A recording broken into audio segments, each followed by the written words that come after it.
أهلا بيكم متابعي قناة فيلم في البلكونة. بيبدأ الفيلم مع بنت اسمها كي وهي سهرانة مع نجيزة صاحبتها في بار، وخطيبها بيتصل عليها علشان يعرف منها هي سهرانة فين، فبتكدب عليه وبتقوله إنها سهرانة في كافيه. ولما بيسألها هي سهرانة مع مين بتدي التليفون لنجيزة صاحبتها تكلمه، وبعدها بيقفل معاها وبتكون متضايقة جدا من شكه فيها طول الوقت. وبتحكي لنجيزة إنها كانت سهرانة مع صاحبتها في مرة واتصل عليها طلب منها تروح حمام الكافيه اللي هي فيه وتشغل المية علشان يتأكد إنها ما بتكدبش عليه. حتى بعد ما عملت كده طلب منها تعد بلاط الحمام علشان لما يروح هناك يشوف إذا كانت موجودة فعلا ولا بتكدب عليه. وبعدها راجل موجود معاهم في نفس المجتمع بيسمع كلامها وبيروح يقعد معاها لوحدهم، وبيعترف لها إنه سمع مكالمتها مع خطيبها من غير ما يقصد، وبينصحها تنفصل عنه أو تشوف حل لشكه فيها. في النهاية بيعرض عليها تسهر معاه، لكن كيو بتعتذر له بحجة إن عندها مذاكرة وجدتها بايتة معاها النهاردة، فبيفهم إنها بتهرب منه وبياخدها وبينزل يوقف لها تاكسي وبيدفع الأجرة للسواق. بعد ما كي بتركب التاكسي بتفتح تليفونها وبتلاقي جدتها بعتت لها رسالة الساعة 9، فبتفتحها وبتسمع جدتها وهي بتقول إنها جابت الرقم من واحدة تعرفها وما بترضاش تقولها هي مين، وبتعرفها إنها تيجي طوكيو النهاردة لكن هتروح في نفس اليوم لأنها سايبة جدها لوحده. وبتطلب من كي تروح تستقبلها في محطة القطر وبتعرفها هي قاعدة فين بالظبط. والرسالة التانية بتكون الساعة 10، بتقول لها إنها جعانة وراحت تتعشى في المطعم اللي قدام محطة القطر لأن أكل الكافيتيريا وحش. وبعد شوية بتبعت لها رسالة تقول لها إن والدة نجيزة هي اللي بعتت لها الرقم، وبتعرفها إنها خايفة على بنتها وقلقانة عليها طول الوقت على عكسها هي ما بتقلقش على كي ولا بتخاف عليها لأنها عاقلة وعارفة هي بتعمل إيه كويس. والساعة 10 بتبعت لها آخر رسالة علشان تعرفها إن فاضل ساعة واحدة والقطر يتحرك، وبتطلب منها تيجي المحطة بسرعة أول ما تسمع الرسالة علشان تلحق تشوفها قبل ما تسافر. وبتسأل كي السواق لو كانوا بعدوا عن محطة القطر بيقولها إن هم قريبين منها، فبتطلب منه يوديها على هناك بسرعة. ولما بتوصل بتخليه يلف بالتاكسي حوالين المحطة علشان تدور على جدتها. وفجأة القطر بيتحرك فبتزعل جدا لأنها ما شافتش جدتها، وبتقضي الطريق كله نوم لحد ما بتوصل العنوان اللي رايحاله. وفي الطريق السواق بينزل يدخل مطعم من المنطقة اللي فيها العنوان اللي كي رايحة عليه، وبيسأل عمال المطعم لو كانوا يعرفوا المكان اللي في الورقة. في الوقت ده بيجي راجل عجوز يفهمه إن العنوان بتاعه والبيت بيكون ورا المطعم على طول. وأول ما السواق بيشوفه بيفتح الباب بيرجع التاكسي تاني يصحي كي من النوم علشان تطلع فوق لبيت الراجل العجوز. ولما بتوصل بيستقبلها كويس لكن التليفون بيرن، فبيروح يرد يشوف مين وبيلاقيه عميل عايزه يترجم له 5 جمل، والعجوز بيعرفه إنه مش هيقدر يشتغل النهاردة وبيطلب منه يكلم حد غيره. ولما بيرفض بيأجل الشغل لبكرة، لكن العميل بيصمم إن العجوز هو اللي يترجم له الجمل وبيمليها له وبيقفل معاه. أما كي فبتكون بتستكشف البيت في الوقت ده وبتلاحظ إن عنده كتب كتيرة جدا، وبتعجب باللوح اللي معلقها عنده على الحيطة، وبتروح تقعد على الكرسي جنبه بعد ما بيخلص مكالمة وبتسأله عن صورة الستات اللي على مكتبه، فبيقولها إن صورة منهم لكيم وصورة ليوكو مراته، وبتحكي له إن زمان وهي صغيرة عمها جاب لها لوحة هدية في عيد ميلادها وفهمها إن هي اللي مرسومة في اللوحة. لكن بعد ما كبرت وراحت الكلية زارت متحف الجامعة وهناك شافت نفس اللوحة فعرفت إن عمها كان بيضحك عليها، وبتسأله عن كل الكتب اللي عنده فبيقولها إنه بيترجم كتب وساعات بيدي محاضرات لطلبة الجامعة. وبتحكي له إن جدتها وأي حد يشوفها بيشبهوها بناس كتير. وفجأة بتطلب منه قلم رصاص وبتقوم تقف عند لوحة من لوحاته، وبتكون اللوحة دي عن الزي التراثي اللي بيتلبس في الاحتفالات اليابانية، وبتلم شعرها وتحط القلم الرصاص فيه على إنه عود خشب. والعجوز بيقول لها إن فيها شبه كبير من اللوحة، وبعدها بتقلع الجاكيت بتاعها تعلقه على الشماعة علشان تدخل الحمام.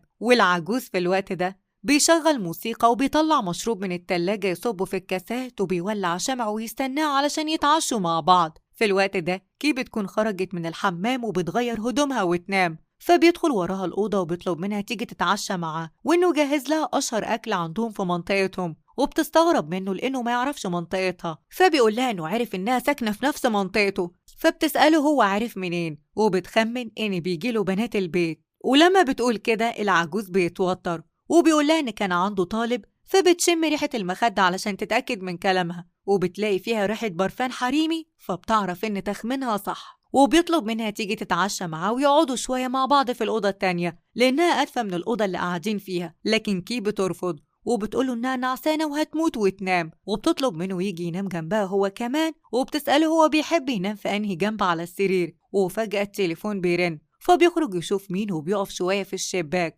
بعدها بيروح يطفي الشمع وبيسمع تليفون الأوضة اللي كي نايمة فيها بيرن، فبيدخل يقفله ويطفي لها النور علشان تعرف تنام. تاني يوم الصبح كي بتركب العربية مع العجوز وبتكمل لبسها في العربية، وبعدها بتروح في النوم لحد ما العجوز بيصحيها وبيقول لها إن هما وصلوا، فبتستغرب إن هما وصلوا المكان بسرعة بالرغم إنه بعيد عنهم. فبيقول لها إنه عايش هنا ليه 30 سنة وحافظ كل الطرق وبالأخص طريق جامعتها لأن هو كمان كان بيدرس فيها نفس التخصص بتاعه، ومشوا من طريق مختصر علشان يوصلوا بسرعة. وبيعرض عليها يروحوا يفطروا مع بعض في مكان علشان تقدر تكمل يومها من غير ما تتعب لأنها ما كلتش حاجة الصبح، لكن كي بتتجاهله وبتنزل من العربية. وقبل ما تمشي بتسأله عن اسمه، فبيقول لها إنه اسمه تاكاشي وبتسيبه وتمشي. وبيركز تاكاشي معاه وهي داخلة، فبيشوف شخص مجهول عمال يضايقها على السلم، وبيظهر إن كي تعرفه وبتحاول تبعده عنها علشان ما يتخانقوش مع بعض. بعدها بينزل يقف تحت شوية، ولما بيشوف تاكاشي لسه واقف بعربيته بيقرب عليه وبيطلب منه يفتح له الشباك. وبعد ما تاكاشي بيفتح له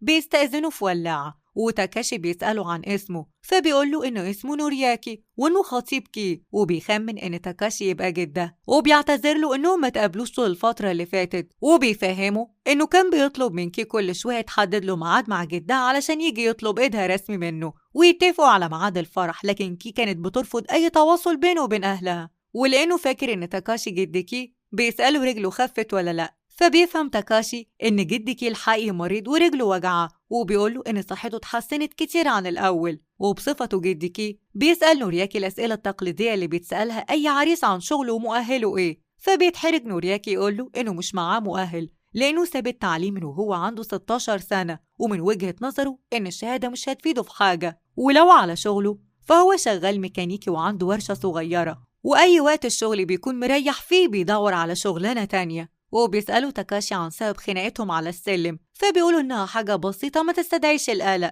لأن شخصيتهم مختلفة عن بعض وكل واحد فيهم طريقة تفكيره غير التاني. وبيقول لتاكاشي إنه بيعمل بوصية جده، وهي إنه يتمسك بالبنت اللي بيحبها وما يتخلاش عنها لأي سبب ويتجوزها في أسرع وقت لأن صعب يلاقي واحدة زيها. ده غير إن كي بتتهرب منه دايما وما بتردش على تليفوناته في الفترة الأخيرة، وهو خايف عليها ومش عايز يسيبها لوحدها في المدينة لأنها طيبة وسهل إن أي حد يضحك عليها. في الوقت ده كي بتكون خلصت الامتحان وبتيجي علشان تركب العربية، فبتتفاجئ إن نورياكي راكب جنب تاكاشي قدام وبيشاور لها تركب ورا، وبيسألوها الامتحان كان عامل إيه، فبتقولهم إنه كان سهل لكنها ما قدرتش تركز فيه، وبتراجع أول سؤال مع تاكاشي وبيطلع غلط، فما بترضاش تراجع باقي الامتحان معاه. وفي الطريق نورياكي بيلاحظ إن في حركة غريبة في العربية، فبينزل يشوف الموتور وبيلاقي إن في عطل، وبيعرف تاكاشي إن العربية ممكن تعطل بيه في أي لحظة لو ما صلحهاش، وبيطلب منه يجيله الورشة في أي وقت فاضي فيه علشان يصلحها له. وبيتصل على زمايله في الشغل علشان يسألهم على قطع غيار لعربية تاكاشي، وبعدها بيقفل مع آخر واحد كلمه وبيطلع صورة لكي من جيبه،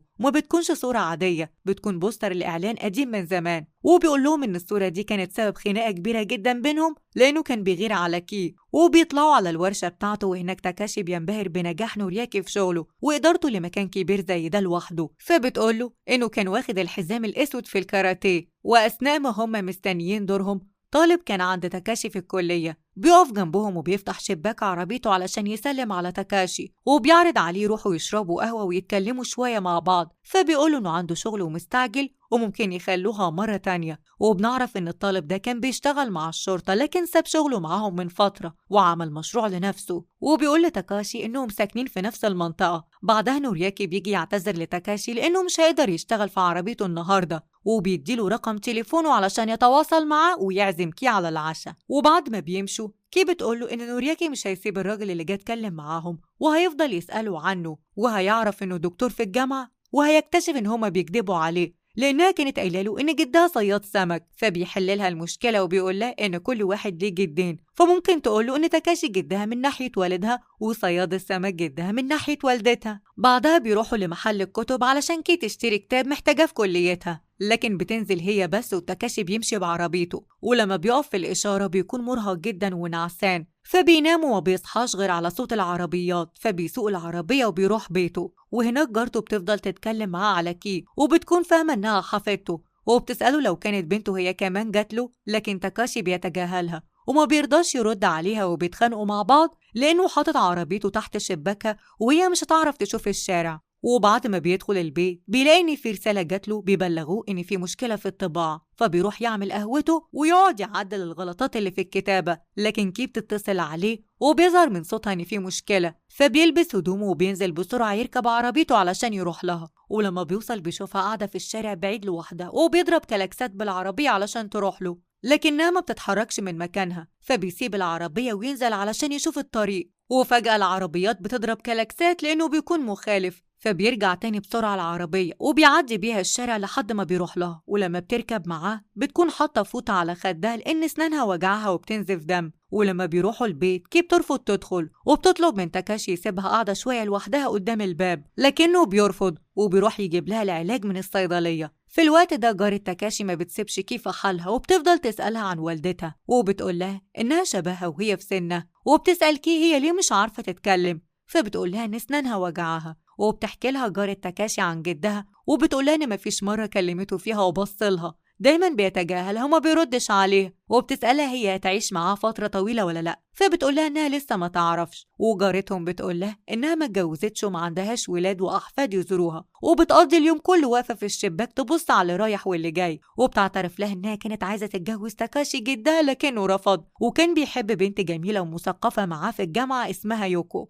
وإن أمنية حياتها كانت إنها تتجوز تاكاشي وتعيش معاه هي وأخوها المعاق. وفجأة أخوها بينادي عليها، فبتسيب كي وتدخل تشوفه. بعدها على طول تاكاشي بيوصل وبياخد كي ويطلعوا البيت يسخن لها لبن، وبعد ما بيحطوا على النار بيجي يقعد جنب كي وبيطلب منها تبعد الفوطة عن وشها علشان يشوف اسنانها ويعالجها لها. وفجأة الباب بيخبط، فبيروح يشوف مين وبيتخض أول ما بيشوفه، وبيظهر إن في عداوة بين الشخص ده وبين تاكاشي، وبيكلمه من ورا الباب بيقولوا إنه عارف إنه موجود جوه، وبيفضل يزعق له ويضرب في الباب، لكن تاكاشي ما بيعملش صوت وبيشاور لكي علشان ما تتكلمش. وبيروح يراقب الشارع علشان يشوفه مشي ولا لأ. وفجأة إزاز الشباك بيتكسر على تاكاشي وبيقع على الأرض. وبكده تكون انتهت أحداث القصة، واستنوني في أحداث جاية كتير.